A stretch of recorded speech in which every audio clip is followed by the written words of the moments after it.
Hello, dear OPC Japan attendees of the OPC Day Japan. It's a pleasure for me to be again a speaker at your OPC Day. The same is shirt, just my hair is longer, and I let it grow because I can. But the focus today is on the OPC UA technology and the latest trends. We have amazing news, so let's start. I think I can nearly skip this slide because you have seen it so often.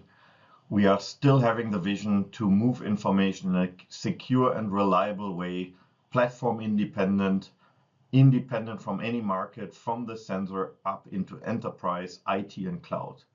And everything what we do is open. The specs are open and recognized as an international IEC standard, but also local standard in a lot of countries around the world. It's not only the specifications are open available once they are released, it's also that a lot of tools are available, and also the certification, the OPC lab, is open for everybody. You do not have to become a paying member, but you get a lot of insights if you are a member of the OPC Foundation. I'm really proud that we are continuously growing. You see that we crossed the 1,000 member line. We are still continuously growing even in this difficult economic times. I'm really proud that the OPC Foundation has the who is who of the world's automation companies as a member. Not only the OT companies, what you see on the left side, but also the IT companies. All of them are members of the OPC Foundation. This means the OPC Foundation is the place where OT and IT meet, talk together, and make at least the automation world a better place. Here you see the history of the OPC success journey. It started in 1995, and we just updated this 10-meter width wall in the year 2024. You can download this large PDF file with the URL and figure out maybe there's something missing. Please contact us.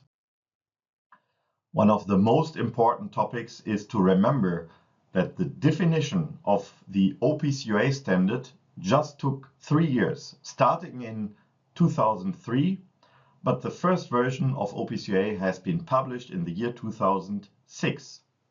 And since that day, 18 years now, we have extended it multiple times, but most important for the industry, it has never lost backward compatibility.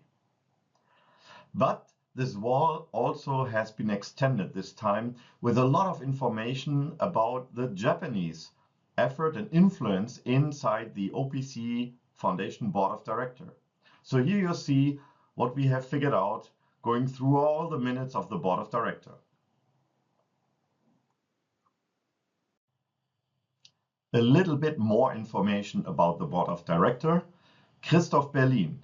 His name sounds German, but he is located in the US in Redmond, in the headquarters of Microsoft.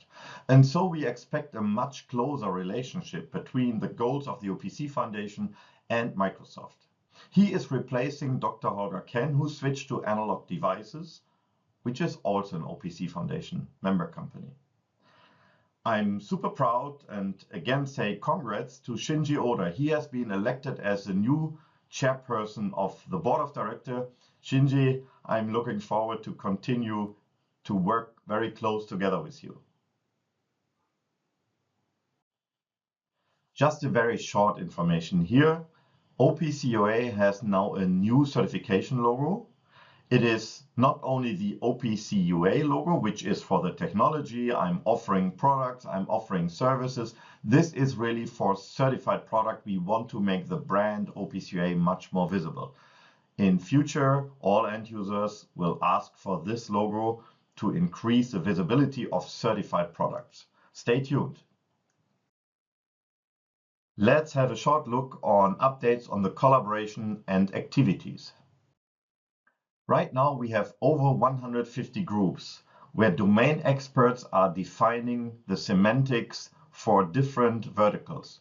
It's definitely the world's largest ecosystem for standardized information models in the industrial automation world. Please follow the link. You can search for what you are looking for, but please remember everything is available free of charge.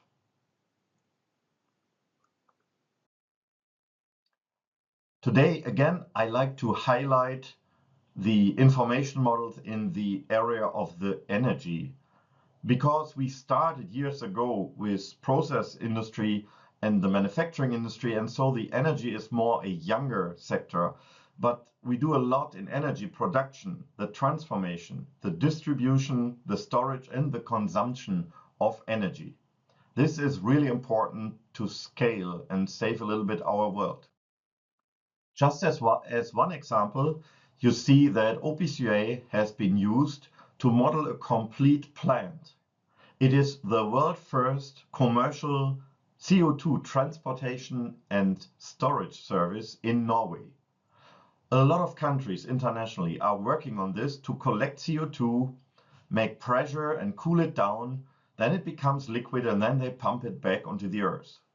There are huge companies behind like Equinor, Microsoft and Total Energy. And Microsoft here with Erich Barnstedt has written an information model for the complete plant. And there are also challenges because they want to extend UA information models to also model ships and pipelines, but right now experts are missing. Definitely another highlight is that OPC UA is heavily also growing out of the core industrial automation market. The European vending and coffee machine industry has decided to model their vending machines with OPC UA. Inside vending machines, you have components from different suppliers, but also the complete vending machine has to use standardized communication to the outside world. So they selected OPC UA, and we are really proud on this. Let's have a quick look how OPC UA is extending in initiatives like the Field and the Cloud Initiative. Before we start into the details, a short reminder. OPC UA is much more than just a protocol. First, it's a super rich modeling language to describe data, maybe also their behavior. Then transport, flexible transport and security is integrated by design. But it can always be extended with other transport or access to this data. Overall, I like to go quickly through three major topics, which is a comprehensive news. And we also published 3 press releases on this, which you find here on this URL. I will go quickly through that in the next slides. Let's start with OPC UA extending to the field level. We started in 2018, extending OPC UA down to the field level, including determinism, functional safety, motion, IOs, instrumentation. There has been a huge group, and this group now has been extended by 2 new field level communications steering committee members. It's the companies Codesys and Weidmüller. Welcome to both of these companies. The second news is that the OPC Foundation lab is now accepting registrations to test OPC UA FX enabled devices. Only the devices who have been in the lab are allowed to make use and advertise that they are OPC UA FX enabled or supporting UAFX.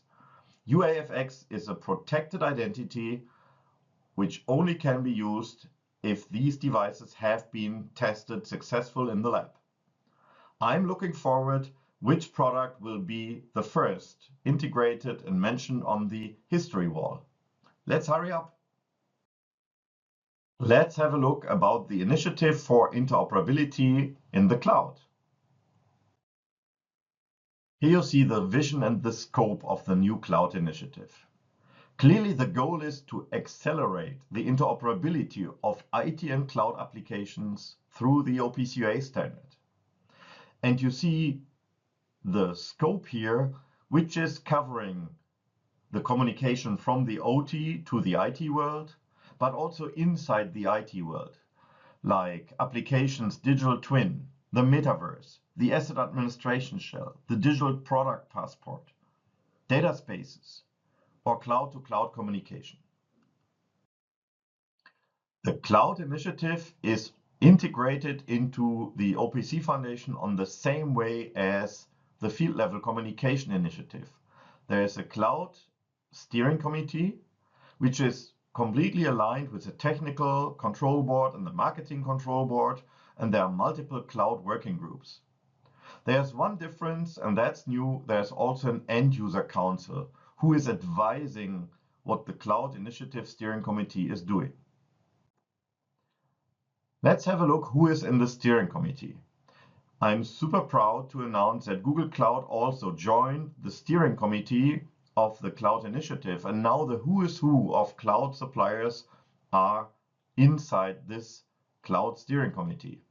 But although all the big automation companies from the board of directors are supporting this, and they are also inside the steering committee.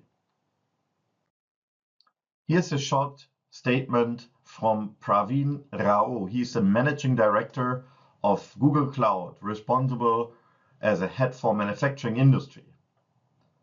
Welcome, Praveen. I mentioned that there is first time in the history of the OPC Foundation also an end user council. And I'd like to give you a little bit more information what they are doing and how they operate.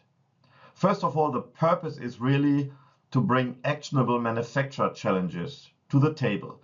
End users need to provide requirements. They should review what this group is doing, and they also should give feedback. Is this really touching what we need? Second, we are proud that we are also getting into direct contact to the end users, and they are getting into direct contact to the cloud suppliers to learn more about OPC UA. So there are bi-weekly meetings at the beginning to ramp up end users to learn a lot, but then they have to provide some homeworks, give feedback, and after that we are just giving them 3 times a year updates on what the cloud initiative is doing. I'm wondering which Japanese end user is interested to join this initiative. Here's one statement from the Renault Group, the automotive manufacturer out of France. And we are really proud that they are running over 2,000 OPC UA servers, connecting over 15,000 connected devices. And I love his statement where he says it is critically important that this working group will enable the preservation of the modeling, of the model structuring the logic, and keeping the fully structured and standardized data collection chain. A perfect statement. There are already a lot of groups which are touching IT and cloud topics, which we now sorted under the responsibility of the cloud initiative. I'm not reading all these groups name by name, but you see some of them are about the transport and access, like MQTT and REST interfaces. Some are about having a repository free of charge in the cloud, like the cloud library. We have applications like the metaverse or data space or the digital product passport, which is based on OPC UA. So please be active, join these groups, then you have benefits because you know what's happening in the future. All of these groups are free of charge, open for all paying OPC Foundation members. That's one of your really benefits, that you know what's happening. You have 2-3 years advanced insights and knowledge what's happening on the market. You're very welcome. Very comprehensive, the major goals. First, the group agreed that the interoperability of IT and cloud applications should use OPC UA. That's perfect. That's the exchange of information between all these applications. But the second topic is amazing. They even want to keep the OPC UA information model information and maintain these information in the cloud to utilize the context of data in cloud services. So everything what domain experts have standardized, like the robotic information model or the PADIM information model, will stay constant, including all the context in cloud applications. That's perfect. Yes, there will be a cloud reference architecture, and we will repeat what we learned from the field level communication group. There will be a protected identity, UACX for cloud exchange, which you are only allowed to use if you have been inside the lab to validate your software and your solutions. If you like to get a little bit more information, please go to the opcfoundation.org/cloud webpage. You find the brochure describing everything, and you find also all contact details to maybe be part of that. You are really welcome. I like to quickly address that the Asset Administration Shell and the Digital Product Passport is now also powered by OPC UA. At this SBS show in November 2024, there has been a major press release with all these associations where you see the logo listed here. And they all have mentioned that we need joint forces for the Digital Product Passport. There has been a text where everybody agreed on, and everybody also provided a quote. And this is where I like to give you a short overview. In summary, we combined the best parts of the technology to make a new technology being available very quickly. I highly welcome the new joint efforts and the new push behind the IDTA and the OPC Foundation. The starting point is that OPC UA as a modeling language is defined inside the Asset Administration Shell in the section 7.7. And we already have a joint working group, and they made a mapping already of the asset shell, of the version 2 of the asset shell into an OPC UA server.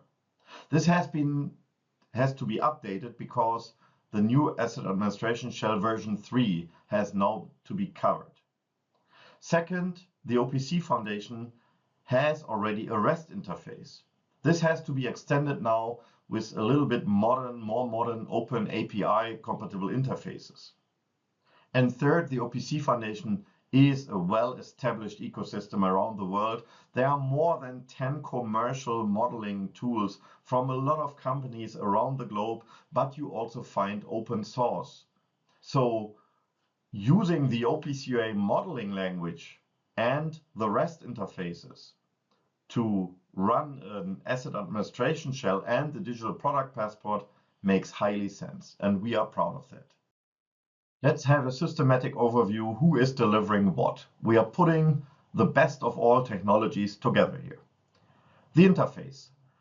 It is combining both the REST interface from OPC UA and the REST interface from the Asset Administration Shell.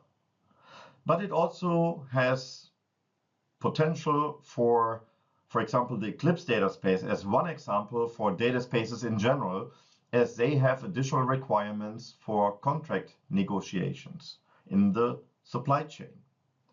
The data format is the node set 2XML data format, which is from companion specs. And we are putting this into an asset administration shell file, which is an open XML format. The data model is OPC UA, or in US, they call it the Smart Manufacturing Profile by SESMI, one of our partners. And you are using this, and you can model this by a lot of modeling tools. I mentioned them earlier already. And the semantic is provided by the IDTA for the Asset Administration Shell, the meta model, or for example, from partners like eClass. So there will be a lot of information also integrated by all the companion specs and the Asset Administration Shell submodels. If you believe all that sounds complicated, it's not. We already have shown this as an example. The digital battery passport is already a law inside the European Union starting in 2027. At that day, all batteries produced inside Europe or exported from other countries to Europe need a digital battery passport. We model that already with OPC UA and with the asset administration shell, the semantic of the IDTA. Let's have a quick overview on offerings and information what the OPC Foundation is delivering. First of all, I like to highlight a new OPC Foundation webinar series about the cybersecurity addressing the Cyber Resilience Act, which is another European law already in place. And we invited lawyers and industry experts, and all of these slides and recordings are free of charge available. You just have to follow the URL. We are super proud that we have over 600, over 700, over 800 registered attendees at these calls. We also have new success stories from end users. I'm so proud that, for example, OPC UA has been integrated into a civil research rocket from Airbus. So the Airbus rocket is sending data from the rocket via satellite down to Earth and reporting about the experiments inside the rocket. Perfect. So OPC UA is not only in the cloud, it is looking from the space down to the cloud. Second, I'm personally very proud about OPC UA for tobacco specification. This is the first time where we have an end user success story reporting about the use of an OPC UA companion spec in the industry. For sure, both of these end user stories are listed on our OPC history wall. So I'm looking forward who might deliver the first Japanese success story here. A short summary at the end of my report. OPC UA is first of all a modeling language. Again, it's much more than just a protocol. I'm always telling this on every meeting. So let's have a look here on the world-large modeling ecosystem. In the left upper corner, we are talking about the mechanisms. And OPC UA is extremely powerful. It is a rich modeling language. It allows you to model nearly everything in the world. It can be something which is connected to the world, but might be also which is not connected to the world. You can model an asset, a service, but also a complete plant.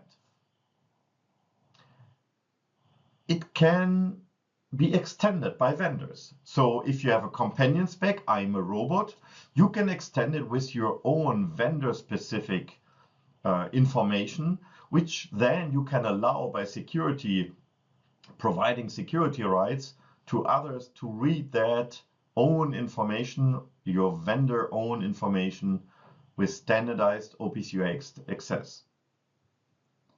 Let's look to the ecosystem on the right upper side. Status today, and I reported about that before, we have over 150 domain information models. We are spending significant money to harmonize all these companion specifications with each other. Each leader of each companion specification is also a member of a so-called OPC UA harmonization group. Whenever somebody finds something interesting, he is reporting that to the group, and they are checking, is this also a high value for other groups?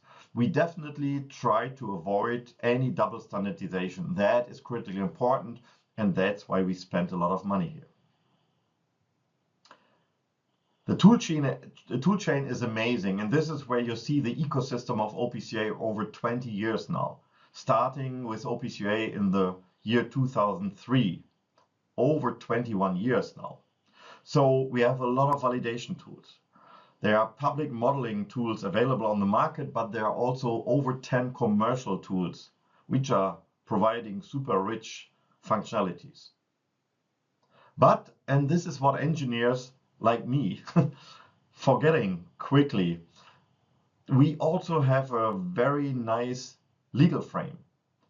The models are under a very modern IPR policy, which is protecting you like a patent umbrella. This is really unique in the industrial automation world. Let's look a little bit to the future. OPC UA definitely has started years ago between the layers of PLCs and SCADA systems. 30 years ago? Something like that, maybe even longer. But meanwhile, OPC UA has grown up as a modeling language from the lower level up into IT and cloud systems. IT relevant groups are realizing more and more the richness of the modeling language to standardize, first of all, data. The data doesn't need to have a data source to be updated, synchronized quickly. It is just like a standardized database where one client is putting data in, writing data in, and somebody else is retrieving data. And in between, the data stays there for a long time. This is exactly the idea of the asset administration shell. It's more static data. So OPC UA is not only for highly dynamic data, it's also for static data. It also can keep files and do file transfer. So it has 18-year stability without any backward compatibility break. And there's a rich ecosystem, I mentioned that, with a lot of commercial offerings, but also open source, education. It is definitely the world's largest pool of standardized information models. And I realized, and I mentioned that before, that we have a great legal protection umbrella, having the IT and OT world together under one legal frame. So as a conclusion, I say, OPC UA modeling is the de facto modeling language of the industrial automation world. OPC UA REST interfaces, or Open API, is the de facto standard for easy access from cloud to these standardized OT information. What we have to offer now is something like starter kits. What we have already for our world, for the OT world, we have starter kits on a small Raspberry Pi, which is available free of charge. You can download that from the OPC Foundation web. But these starter kits now have to be also available, maybe not on a Raspberry Pi, but in other packages for the asset administration shell and the digital product passport, that people have really a jump start on, oh, this is how it works. So you see, OPC UA is growing, the ecosystem is growing, a lot of products are coming out more and more, and I'm looking forward together with you to run this in a very successful and peaceful way. Together we can really make this automation world much better and easier. This was my presentation for the OPC Day Japan 2024. Hopefully you found some information which have been useful for you and new. For me, it was a pleasure again to be your guest virtually here. I would love to be in Japan again, to meet you in person. But please stay connected to us, subscribe the newsletter, but also try to connect to specific working groups for the field level communication, for the cloud initiative as an end user. Why not deliver a Japanese end user success story to the big historical wall? Japan has such an active community, it should be more visible. And I personally enjoy that now the chairperson of the board of directors is visible from Japan. So please celebrate. Have a good day. Thank you for listening. See you. Bye-bye.